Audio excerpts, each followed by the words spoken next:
Donc, je vous invite à continuer la lecture dans 1 Roi chapitre 1. Donc, on l'annonça au roi en disant, donc Nathan, on l'annonça au roi en disant, voici Nathan le prophète. Il entra en présence du roi et se prosterna devant le roi, le visage contre terre. Et Nathan dit, ô roi mon Seigneur, c'est donc toi qui as dit, Adonija régnera après moi et il s'assiera sur mon trône. Car il est descendu aujourd'hui, il a tué des bœufs, des veaux gras et des brebis en quantité. Et il a invité tous les fils du roi, les chefs des armées et le sacrificateur Abiatar. Et voici, ils mangent et boivent devant lui. Et ils disent, vive le roi Adonija. Mais il n'a invité ni moi, qui suis ton serviteur, ni le sacrificateur Tsadok, ni Banaja, fils de Joajada, ni Salomon, ton serviteur. Est-ce bien par ordre de mon Seigneur le roi que cette chose a lieu, et sans que tu aies fait connaître à ton serviteur qui doit s'asseoir sur le trône du roi mon Seigneur après lui? Le roi David répondit, appelez-moi Bathsheba. Elle entra et se présenta devant le roi.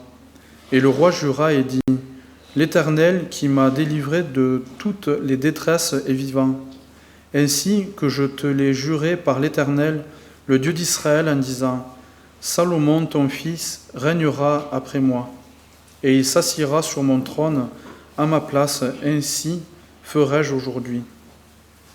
Bathsheba s'inclina le visage contre terre, et se prosterna devant le roi. Et elle dit, vive à jamais mon Seigneur, le roi David. Le roi David dit, appelez-moi le sacrificateur Tsadok, Nathan le prophète, et Banaja, fils de Jéhojada. Ils entrèrent en présence du roi.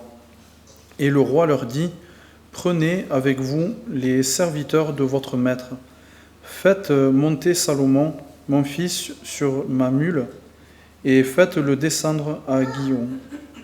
Là, le sacrificateur Tsadok et Nathan, le prophète, louendront pour roi sur Israël.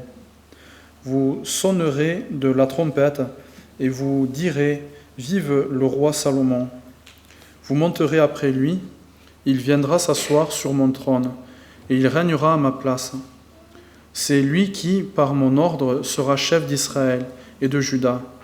Banaja, fils de Joajada, répondit au roi, Amen. Qu'ainsi dise l'Éternel, le Dieu de mon Seigneur, le roi. Que l'Éternel soit avec Salomon comme il a été avec mon Seigneur, le roi, et qu'il élève son trône au-dessus du trône de mon Seigneur, le roi David. Alors le sacrificateur Tsadok descendit avec Nathan, le prophète, Benaja, fils de Joajada, les Kéritiens et les Pélitiens. Ils firent monter Salomon sur la mule du roi David, et ils le menèrent à Guillon. Le sacrificateur Tsadok prit la corne d'huile dans la tente et il oignit Salomon. On sonna de la trompette et tout le peuple dit « Vive le roi Salomon !» Tout le peuple monta après lui et le peuple jouait de la flûte et se livrait à une grande joie. La terre s'ébranlait par leurs cris. Ce bruit fut entendu d'Adonija et de tous les conviés qui étaient avec lui. Au moment où il finissait de manger, Joab, entendant le son de la trompette, dit « Pourquoi ce bruit de la ville en tumulte ?» Il parlait encore lorsque Jonathan, fils du sacrificateur Abiatar, arriva. Et Adonija dit « Approche, car tu es un vaillant homme, et tu apportes de bonnes nouvelles. » « Oui, répondit Jonathan à Adonija, « Notre Seigneur le roi David a fait Salomon roi. Il a envoyé avec lui le sacrificateur Tsadok, Nathan le prophète, Banaja, fils de Joajada, les Kérétiens et les Pélétiens, et ils l'ont fait monter sur la mule du roi. Le sacrificateur Tsadok et Nathan le prophète l'ont oint pour roi à Guillon. De là, ils sont remontés en se livrant à la joie et la ville a été émue. C'est là le bruit que vous avez entendu. Salomon s'est même assis sur le trône royal, et les serviteurs du roi sont venus pour bénir notre Seigneur le roi David, en disant que ton Dieu rend le nom de Salomon plus célèbre que ton nom, et qu'il s'élève sur son trône au-dessus de ton trône. Et le roi s'est prosterné sur son lit.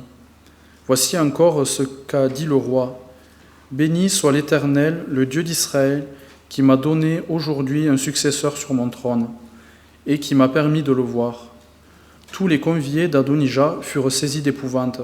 Ils se levèrent et s'en allèrent chacun de son côté. Adonija eut peur de Salomon. Il se leva aussi, s'en alla et saisit les cornes de l'autel. On vit dire à Salomon, « Voici Adonija a peur du roi Salomon. » Et il a saisi les cornes de l'autel en disant, « Que le roi Salomon me jure aujourd'hui qu'il ne fera point mourir son serviteur par l'épée. » Salomon dit, « S'il se montre un honnête homme, il ne tombera pas à terre un de ses chevaux, mais il se trouve en lui de la méchanceté, il mourra. » Et le roi Salomon envoya des gens qui le firent descendre de l'autel. Il vint se prosterner devant le roi Salomon, et Salomon lui dit, « Va dans ta maison. » Permettez-moi de souhaiter aussi la bienvenue à tous ceux qui nous visitent ce matin. Je vous propose de commencer ensemble une toute nouvelle série dans le livre des rois. Je pense que c'est un livre que vous connaissez tous. J'imagine, si vous êtes chrétien depuis un moment déjà, c'est l'un des livres dans la Bible, on sait que c'est là, mais on passe dessus de temps en temps lorsqu'on cherche un autre livre.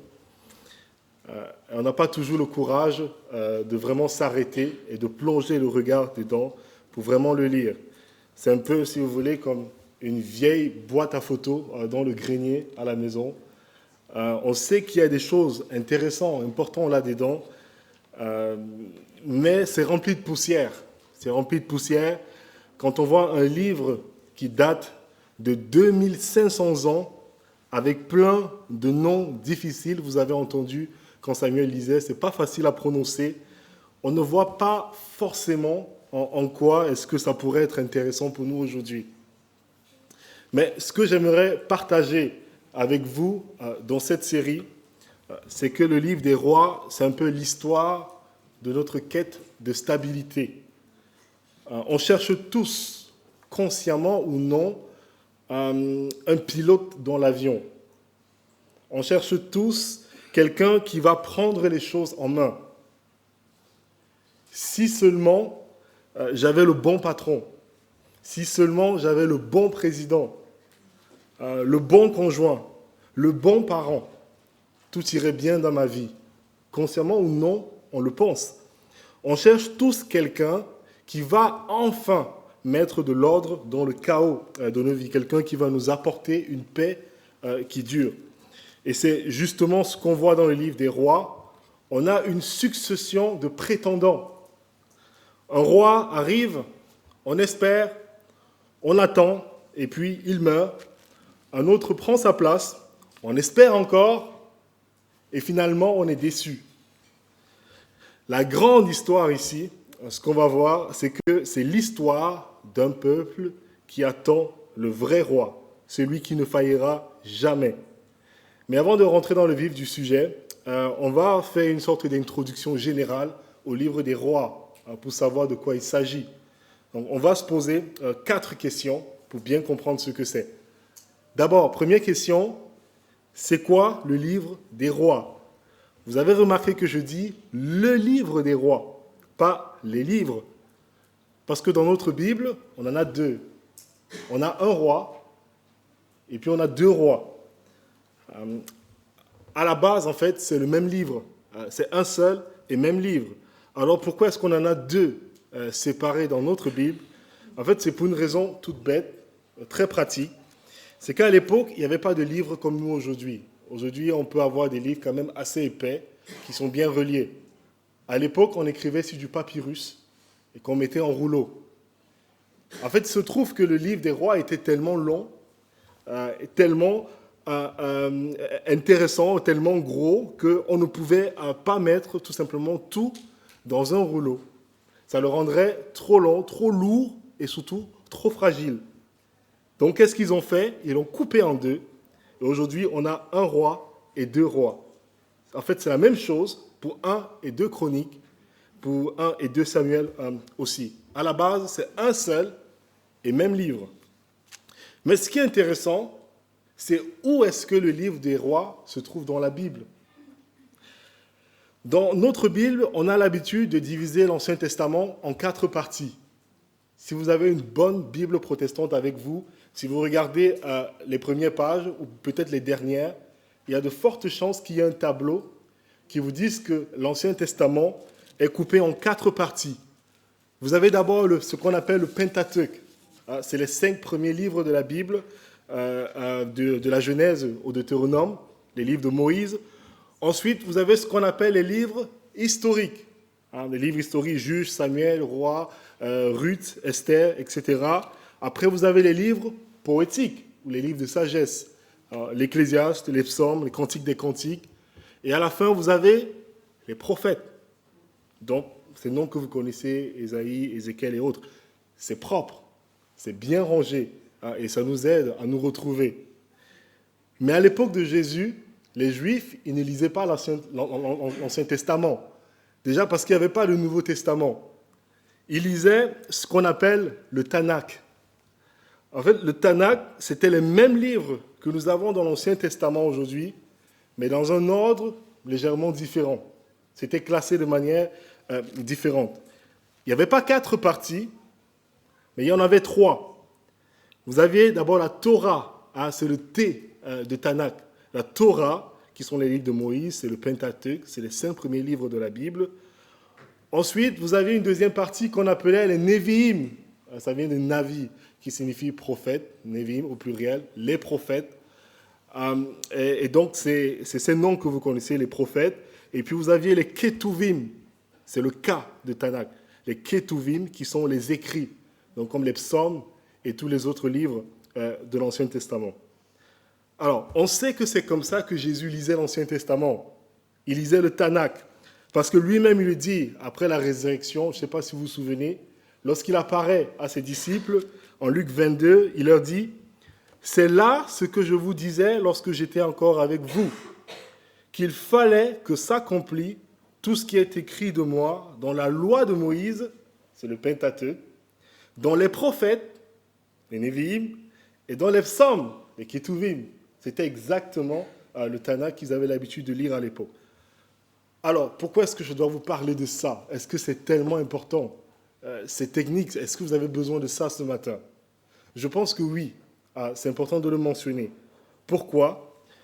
Parce que si on prend notre manière à nous de classer les livres de l'Ancien Testament, où est-ce que le livre des rois se retrouve? Le livre des rois se retrouve dans ce qu'on appelle les livres historiques. Et c'est là tout le problème. Parce que ce n'est pas un livre historique. Ce n'est pas qu'un livre historique. Jésus, dans sa Bible, le livre des rois est classé avec les prophètes. Pensez à ces prophètes, ces grands prophètes. Ésaïe, Jérémie, Habakkuk, Ézéchiel. Le livre des rois est rangé dans la même catégorie que ces livres-là. Vous voyez que ça devient tout à coup plus important. Et ça m'amène à la deuxième question. Qui a écrit le livre des rois? Venez voir avec moi en 1 Chronique 29, versets 28 à 29. On va revenir souvent à 1 et 2 Chroniques, parce qu'en fait, ça raconte la même histoire que le livre des rois, mais sous un angle un peu différent. Donc, 1 Chronique 29, on peut lire ceci. Les actions du roi David, les premières et les dernières, sont écrites dans le livre de Samuel le voyant, ou le prophète, dans le livre de Nathan le prophète, et dans le livre de Gad le prophète. Qui a mis par écrit la vie du roi David? Les prophètes. Il nous est dit ici, Nathan, Samuel et Gad.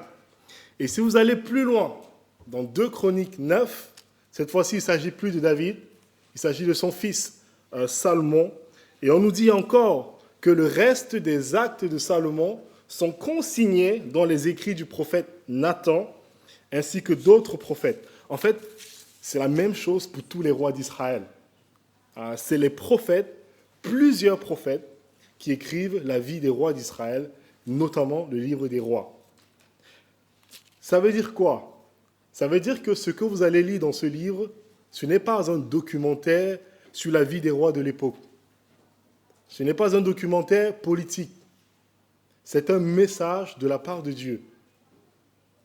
Quand les prophètes rédigent cette histoire, ils ne nous disent pas comment... Leur but, ce n'est pas de nous dire les manigances politiques qu'ils font pour arriver au pouvoir.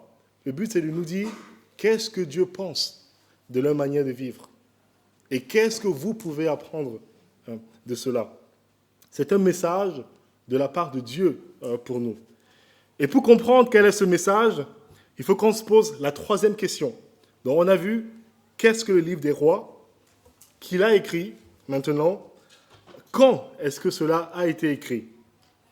On a la réponse dans la toute dernière page de ce livre, donc c'est dans 2 Rois 25. On nous dit qu'un roi nommé Joachim, qui était roi de Juda, il a été libéré de sa prison à Babylone après 37 ans de captivité. Donc, il avait été emmené en exil avec des vaillants hommes, une bonne partie de la ville de Jérusalem.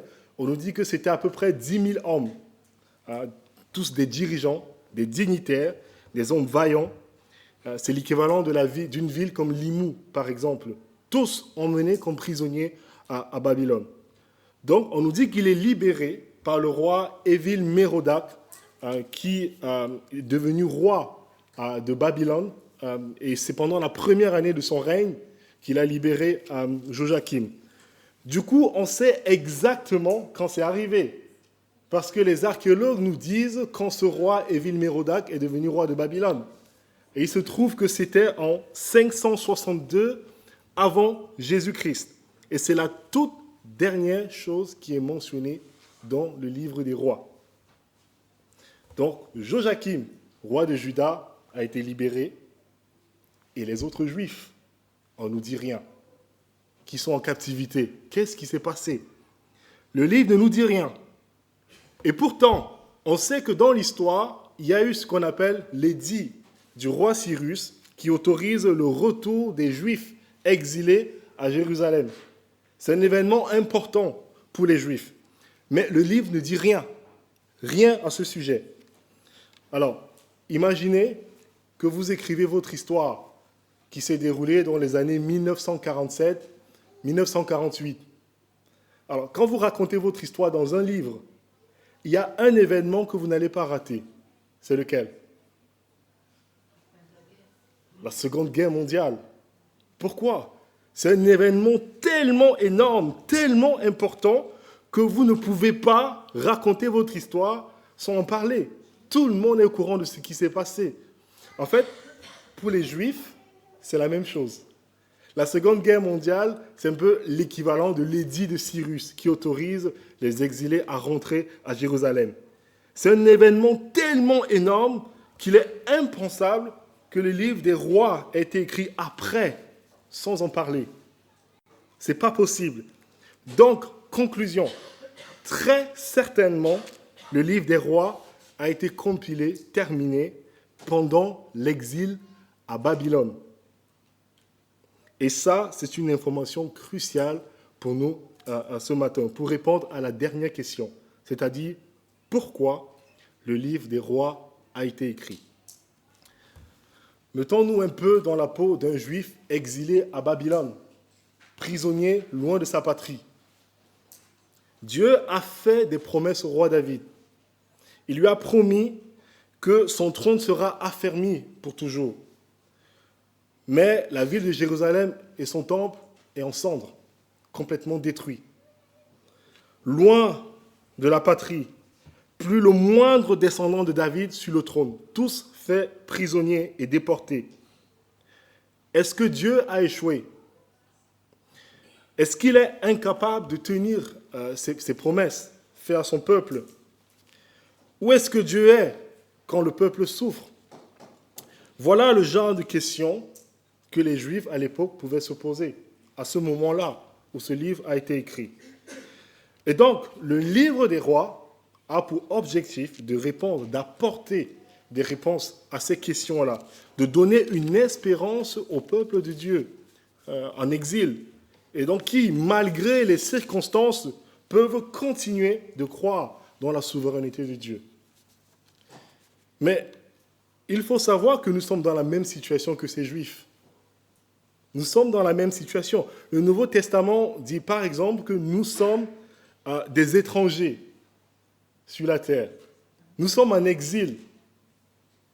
Nous sommes des voyageurs sur la terre. En tant que chrétien, je suis comme un étranger qui arrive dans un nouveau pays, qui ne connaît ni la langue, ni les coutumes.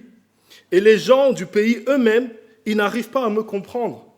Croyez-moi, c'est du vécu. Mais c'est aussi ça la vie chrétienne. On peut dire que nous vivons aujourd'hui à Babylone, en tant que chrétiens. Nous sommes en décalage presque constant avec notre société. Et au milieu de tout ça, il nous arrive de nous poser les mêmes questions. Où est Dieu? Où est Dieu? Cette semaine encore, l'Assemblée nationale a adopté le projet de loi sur la fin de vie. Où est Dieu quand notre société s'octroie le droit sur la vie, de décider quel enfant a le droit de vivre ou non? Et quand en plus elle s'octroie maintenant le droit sur la mort, où est Dieu? Est-ce que ce n'est pas le genre de questions qu'on se pose constamment? Et le livre de Rois, vous allez voir, répond à ces questions et bien d'autres encore. Donc voilà pour notre introduction générale. J'espère que nous serons encouragés au fil de cette série. Je vous invite à prier maintenant et puis on va vraiment rentrer dans notre texte de ce matin, qui est le premier chapitre. Donc on va repartir en arrière, pas cette fois-ci au moment où le livre a été fini d'écrire, mais 400 ans en avant, en arrière plutôt, le début de l'histoire, lorsque Salomon est devenu roi sur Israël. Je vous invite à prier.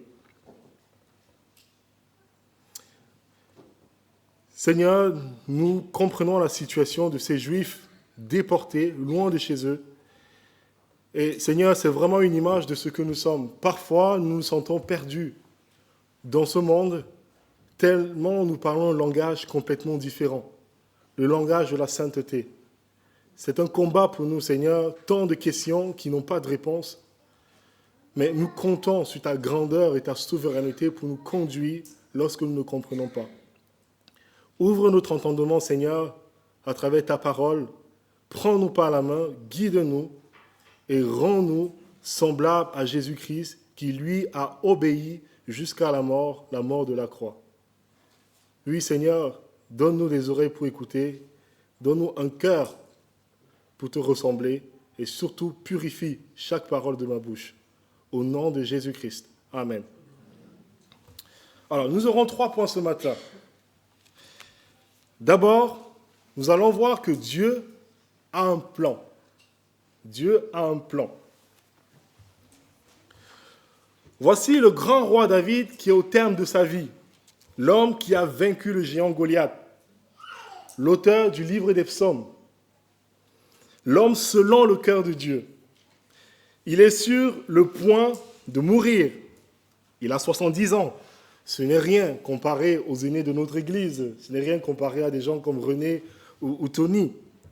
Mais comme on dit souvent, il a beaucoup de kilomètres au compteur.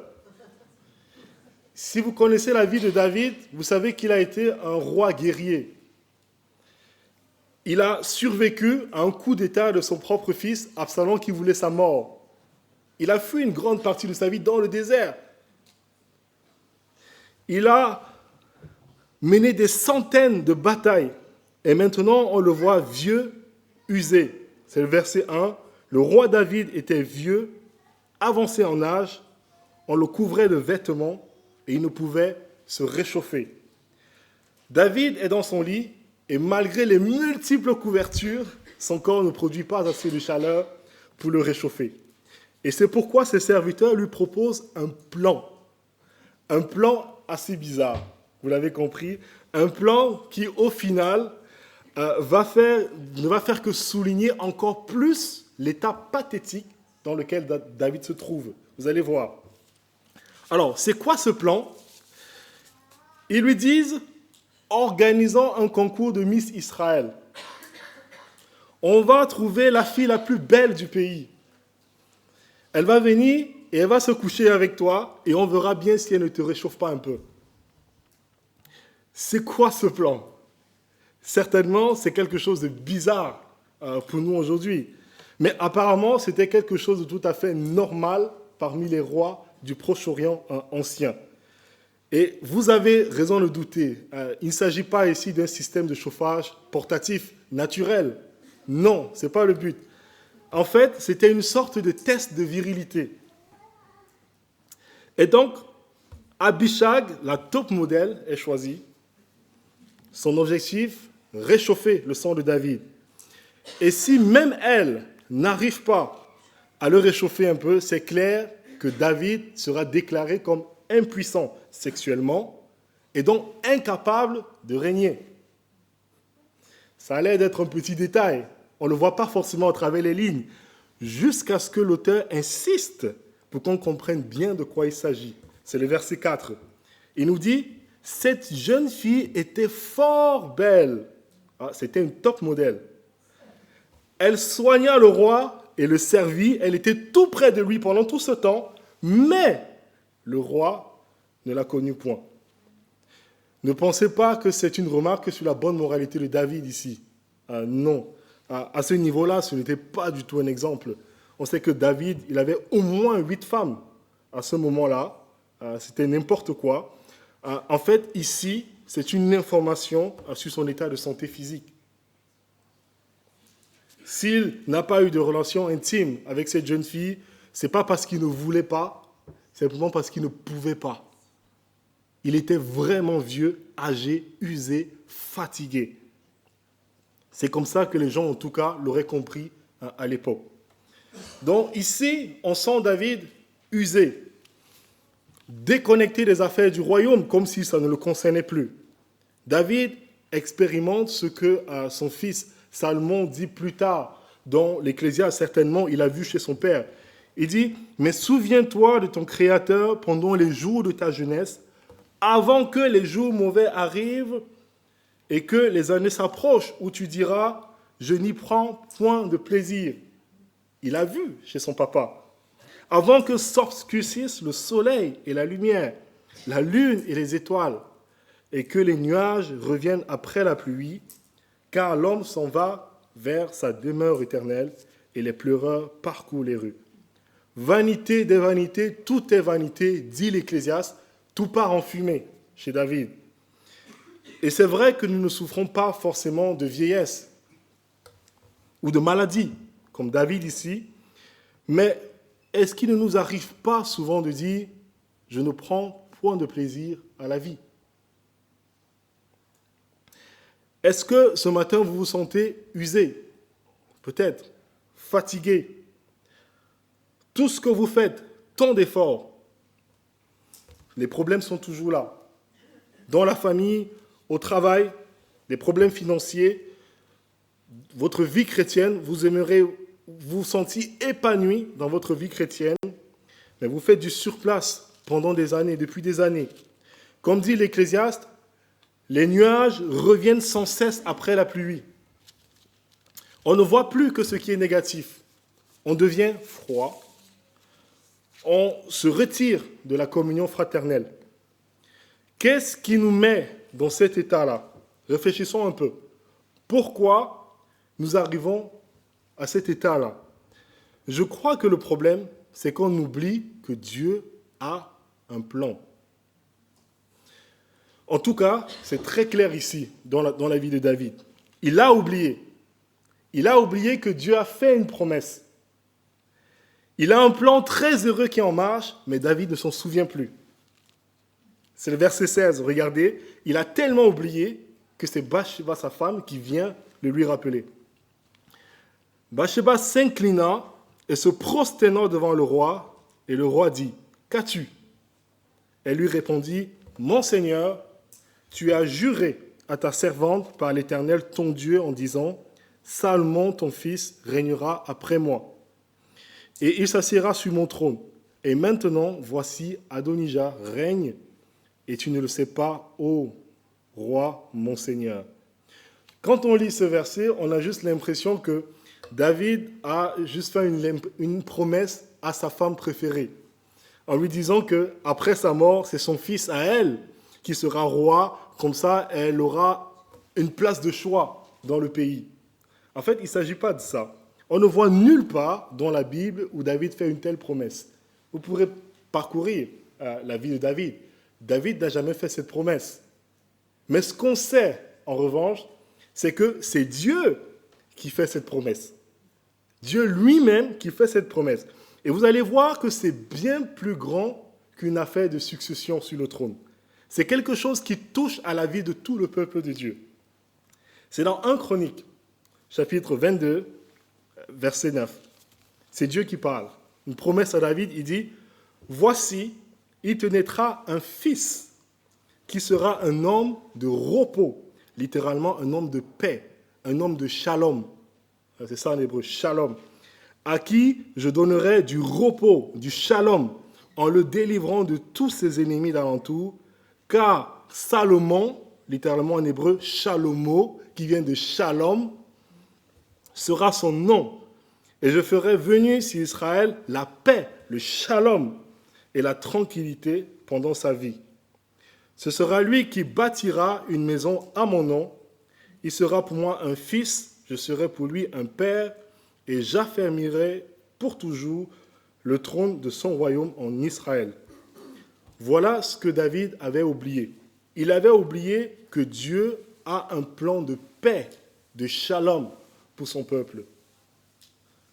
Un plan qui dépasse sa petite vie.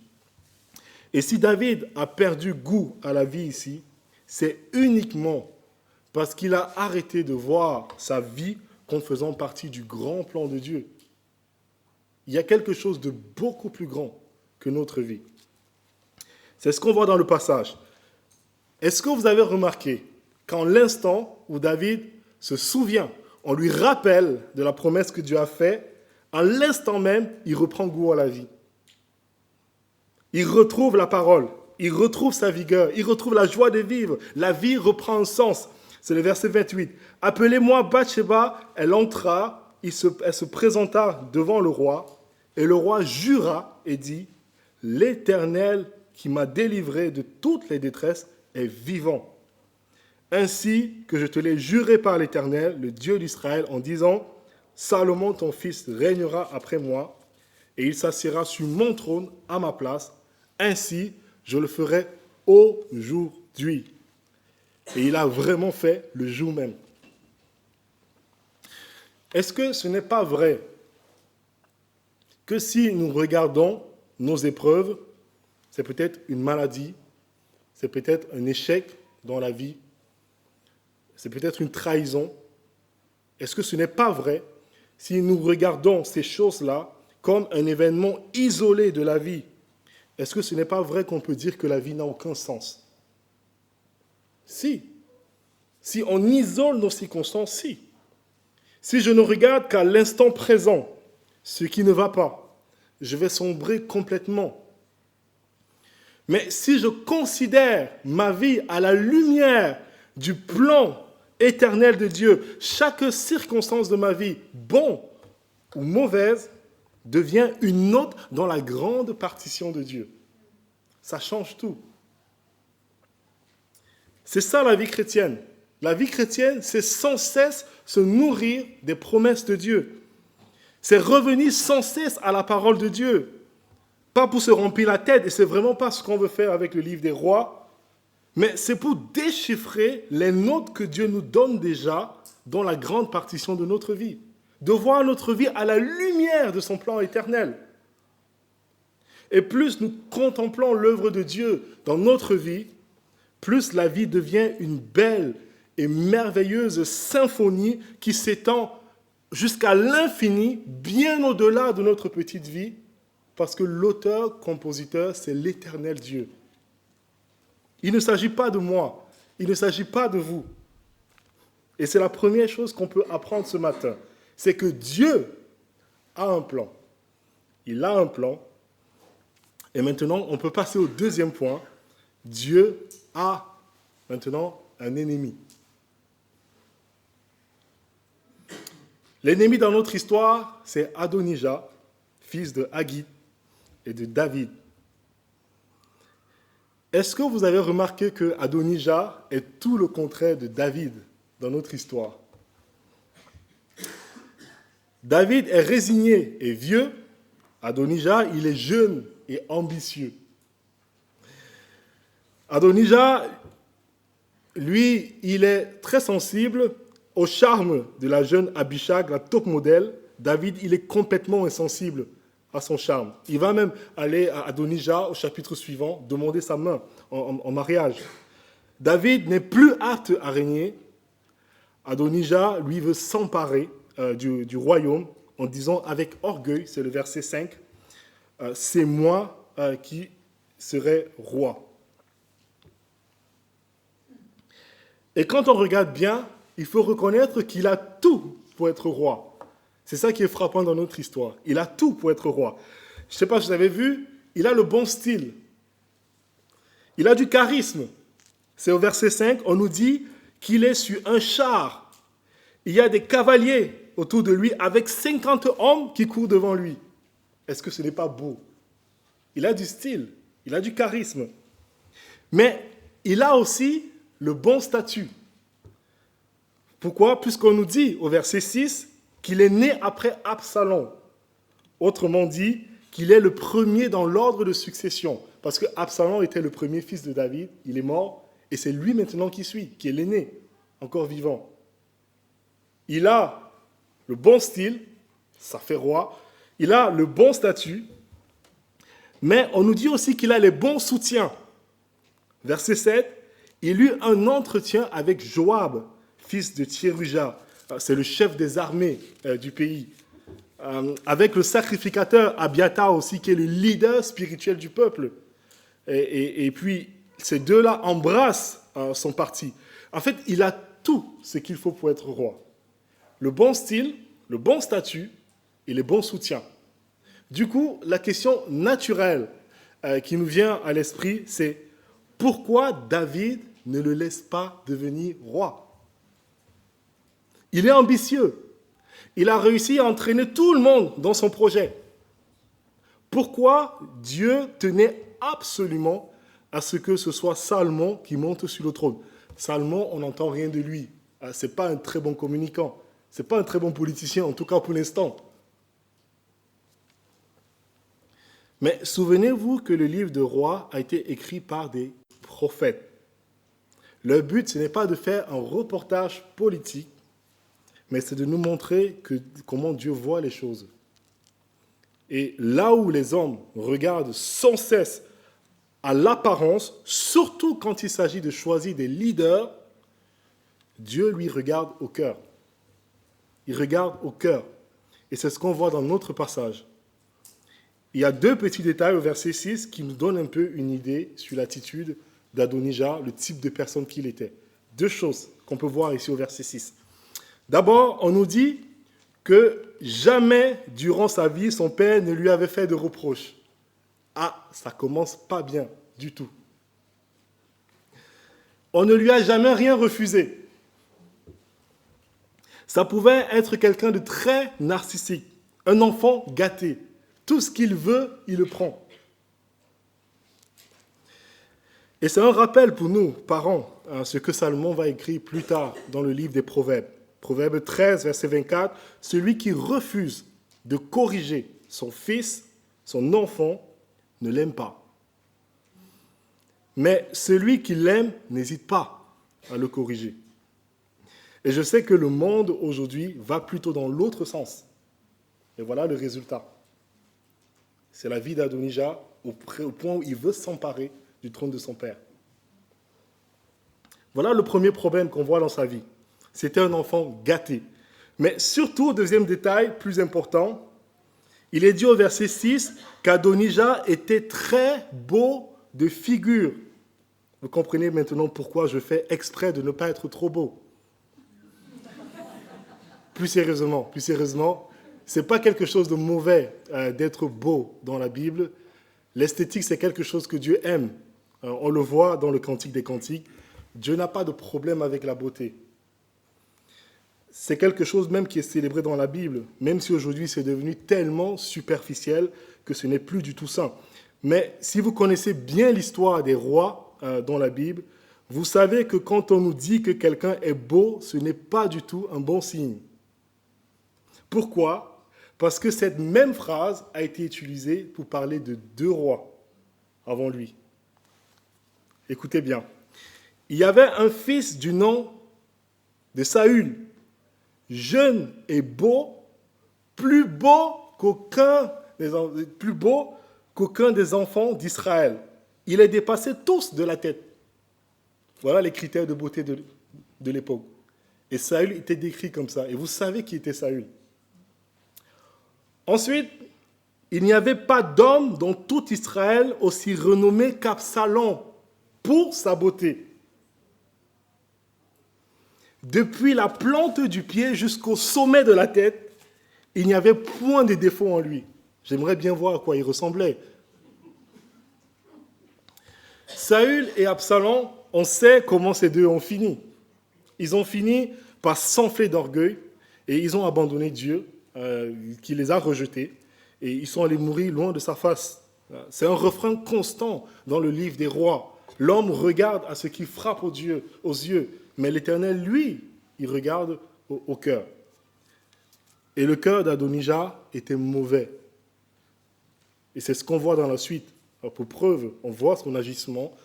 Le jour de son couronnement, qu'il a organisé lui-même, Adonijah invite tout le monde, tous les fils de David, tous ses frères, tout le monde est là, sauf, verset 10, il n'invita point Nathan le prophète, ni Benaja, ni les hommes vaillants, les gens qui craignent Dieu, ni Salomon son frère. En gros, tous ceux qui craignent Dieu, et en particulier celui que Dieu a choisi pour être roi, ils ne sont pas invités. Et ce n'est pas qu'il n'était pas au courant, il le savait. Et c'est la raison pour laquelle il va hors de Jérusalem pour organiser son couronnement. Et quel lieu est-ce qu'il choisit pour l'occasion ? Verset 9, la pierre de Zohélet, qu'on peut traduire la pierre du serpent. Et ça nous dit tout. Dieu a un ennemi. La Bible nous dit que Satan essaye sans cesse d'empêcher que le plan de Dieu ne se réalise.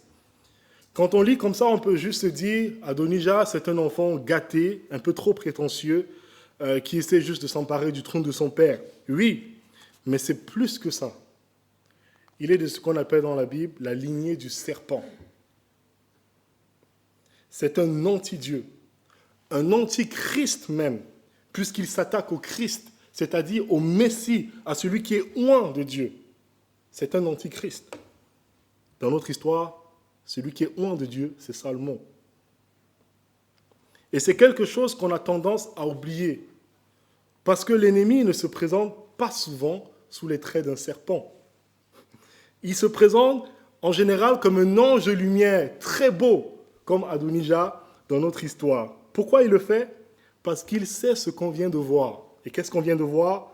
Nous sommes des hommes et on regarde très souvent uniquement à ce qui frappe aux yeux plutôt que de regarder au cœur. Regardez la société dans laquelle on vit, même les églises dans lesquelles nous sommes.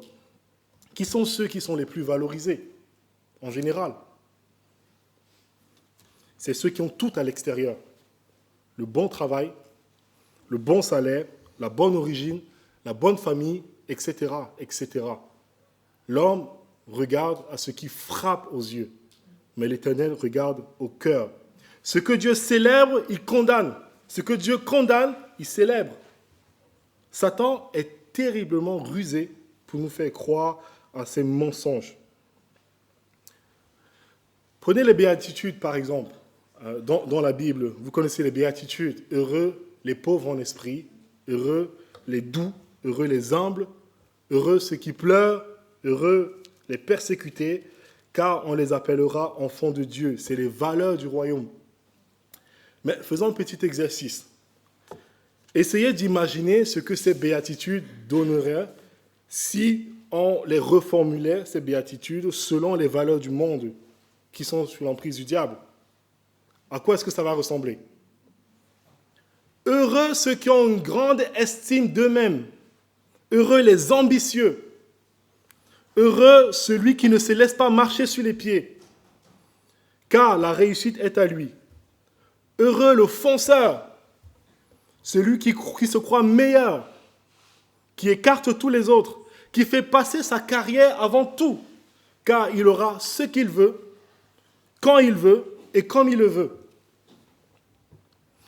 Est-ce que ce ne sont pas ces mensonges-là auxquels nous croyons parfois?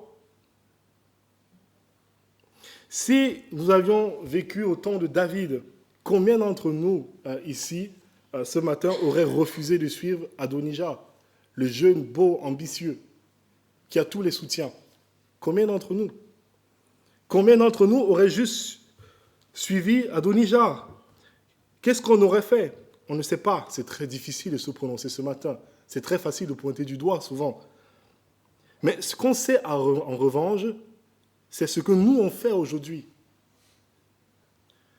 Nous savons chacun quelle est la voix que nous écoutons. Est-ce que c'est celle du serpent qui nous dit « Cette vie, c'est tout ce que tu as. Vis-la à fond. Fais tout ce que tu veux, comme tu en as envie. Et personne peut te demander de ne pas faire telle chose ou telle chose. Tu es maître de ta vie. Profite de chaque seconde comme tu veux, à ta gloire et pour ta gloire. » Est-ce que c'est la voix du serpent? Ou est-ce que c'est celle de Dieu qui nous dit que ce qui compte, c'est notre destinée éternelle? Parce que nos 80 ans de vie sur terre ne sont rien à l'échelle de l'éternité. Dieu a un ennemi. Il est beaucoup plus malin que ce qu'on peut imaginer. Mais heureusement, l'histoire ne s'arrête pas là. Ce qui nous amène à notre tout dernier point, qui est court, je vais terminer avec ça. Dieu a un plan, Dieu a un ennemi, et maintenant Dieu a un sauveur. Voyant qu'Adonijah est sur le point de s'autoproclamer roi, Nathan et Bathsheba organisent tout un plan. Ils veulent avertir David du danger et lui rappeler la promesse que Dieu a faite. C'est très risqué de s'opposer à Adonijah. On a vu, il a tous les soutiens. Et c'est souvent comme ça dans la Bible et même dans l'histoire de l'Église. En général, le plan de Dieu s'accomplit toujours à travers des hommes et des femmes fidèles qui sont prêts à sortir du rang, prêts à risquer leur bien-être ou même leur sécurité pour l'honneur de l'Éternel. C'est souvent comme ça que ça commence. Et c'est ce qu'on voit ici avec ces deux, et voilà leur plan. Donc Bathsheba, elle va la première, avertir David, et puis Nathan, le prophète, vient juste après pour être sûr que David a bien capté de quoi il s'agit. Et donc, à peine Nathan a terminé de parler, que David dit au verset 32, regardez, « Appelez-moi le sacrificateur Tsadok, Nathan le prophète et Benaja, fils de Jéhojada. Ils entrèrent en présence du roi, et le roi leur dit, « Prenez avec vous les serviteurs de votre maître, faites monter Salomon, mon fils, sur ma mule, et faites-le descendre à Guion. Là, le sacrificateur Tsadok et Nathan le prophète le joindront pour roi sur Israël. Vous sonnerez de la trompette et vous direz, vive le roi Salomon. » Et le bruit est tellement fort, la flûte, la trompette, des cris de joie. Et il nous est dit que la foule criait tellement fort qu'on entendait au loin. Le bruit est arrivé jusqu'à la pierre du serpent, où se trouve qui? Adonijah et ses complices qui sont en train de faire la fête. Verset 42, ils parlaient encore, donc ils étaient encore en train de se demander, c'est quoi ce bruit? Ça vient d'où? Que le Jonathan, qui est fils du sacrificateur, arrive et donne des nouvelles de ce qui se passe à Jérusalem. Salomon est monté sur le trône. Quelle est la réaction d'Adonijah ici? C'est assez surprenant, verset 50. On nous dit que Adonijah eut peur de Salomon. Il se leva aussi et s'en alla et saisit les cornes de l'autel. Alors pourquoi il va saisir les cornes de l'autel? Parce qu'il sait qu'il est coupable. Il sait qu'il a désobéi à Dieu. Il sait qu'il a rejeté son Messie, son roi. Et donc, il est coupable et quelqu'un doit payer pour ça. Lorsqu'il va sur l'autel de sacrifice, il sait que c'est soit il va le payer de son sang, soit c'est une victime, un sacrifice qui va payer pour lui. Mais le coupable doit payer. Et finalement, est-ce qu'il paie de son sang? Non, pas pour l'instant, puisque Salomon va lui pardonner son coup d'État. Il va lui dire, va dans ta maison, va en paix. Et vous vous rappelez ce que Dieu avait promis concernant Salomon. Il sera un homme de paix. Un homme de paix. C'est ce qu'on voit ici. Eh bien, voici ce qu'il y a de plus intéressant dans cette histoire. La Bible nous dit que Dieu a son Messie, son oint, son roi, qui règne encore aujourd'hui. Il n'est pas sur le trône d'Israël, il est sur le trône de l'univers. Son nom est le prince de la paix. Il est le véritable fils de David, encore plus grand que Salomon. C'est le vrai prince de la paix dont Salomon n'est qu'une image dans ces versets. Certainement, vous avez vu le lien qu'il y a entre Salomon et Jésus dans cette histoire. On nous dit, verset 38, qu'il fit monter Salomon sur la mule du roi David. On sonna de la trompette et tout le peuple dit « Vive le roi !» Tout le peuple monta après lui et le peuple jouait de la flûte et se livrait à une grande joie. Quand, 900 ans plus tard, Jésus est entré en Jérusalem, monté sur un ânon, comment est-ce que le peuple réagit? La foule. « Hosanna, béni celui qui vient au nom du Seigneur. Béni soit celui que Dieu a oint. Béni soit le Messie, vive le roi. » Mais contrairement à Salomon, ça n'a pas duré. Parce que 6 jours plus tard, qu'est-ce que cette même foule a crié? Crucifie-le. Crucifie-le. Pourquoi? Parce que Jésus n'était pas comme Adonijah. Il est le roi doux et humble de cœur. Et si Dieu regarde au cœur, les hommes, eux, ils regardent à ce qui frappe les yeux. Le prophète Ésaïe, il nous dit que Jésus n'avait ni beauté, ni éclat pour attirer nos regards. Son aspect n'avait rien pour nous plaire. Méprisé et abandonné des hommes, homme de douleur et habitué à la souffrance, semblable à celui dont on détourne le visage. Nous l'avons dédaigné. Nous n'avons fait aucun cas de lui. Nous l'avons méprisé et nous l'avons crucifié. Mais ce n'était pas un accident. Ce n'était pas un accident. Parce que nous sommes tous, en fait, comme Adonijah dans cette histoire. On a tous le cœur mauvais. On est prompt à écouter la voix du monde plutôt qu'à écouter la voix de Dieu. Il nous arrive de désobéir à Dieu, de s'opposer à lui et à son plan. Il nous arrive de murmurer quand les choses ne vont pas bien dans notre vie comme nous on veut. Mais voilà le problème. Quelqu'un doit payer pour ça. On ne s'oppose pas à Dieu sans conséquence. Et Adonijah, il a bien compris ça. C'est la raison pour laquelle il va saisir les cornes de l'autel. Quelqu'un doit payer. Il faut un sacrifice. Mais merveille des merveilles, c'est le roi lui-même qui s'offre comme le sacrifice. Il s'offre comme le sacrifice à la place de son ennemi. C'est Jésus qui a payé la dette de nos péchés pour que tous ceux qui se saisissent de lui, comme Adonijah se saisit dans notre histoire, de l'autel, des cornes de l'autel, que tous ceux qui se prosternent devant lui, comme Adonijah ici se prosterne devant Salomon, que tous ceux qui se confient en lui soient pardonnés. Et c'est pourquoi je vous appelle et je vous supplie même à faire ça aujourd'hui, à saisir Christ si vous ne l'avez pas encore fait. Je vous invite à vous prosterner devant lui. Il est le seul sauveur. Il est le seul qui peut vous réconcilier à Dieu. Il est le roi assis sur le trône de l'univers. Vous ne pourrez pas tenir une rébellion face à lui. Vous ne pourrez pas. Mais heureusement, il est humble et doux de cœur. Bien plus que Salomon. Il va vous accueillir à bras ouverts. Et pour nous qui avons plié le genou devant le roi, c'est un encouragement aussi. C'est un encouragement à persévérer. Parce que lorsque ce roi reviendra, Il ne nous dira pas, comme il a dit à Adonijah ici, va dans ta maison. Non. Il nous dira, viens dans ma maison. Voilà la symphonie à laquelle nous participons en tant que chrétiens. Dieu a un plan et c'est beaucoup plus grand que vous. Regardons notre vie à la lumière de son plan éternel. Dieu a un ennemi, Satan, le monde, et tout ce qui s'oppose à ses projets. N'écoutons pas la voix du monde. Ne regardons pas aux apparences. Et Dieu a un sauveur, le Seigneur Jésus-Christ, le prince de la paix, le roi, toujours prêt à recevoir celui qui met en lui sa confiance. Amen.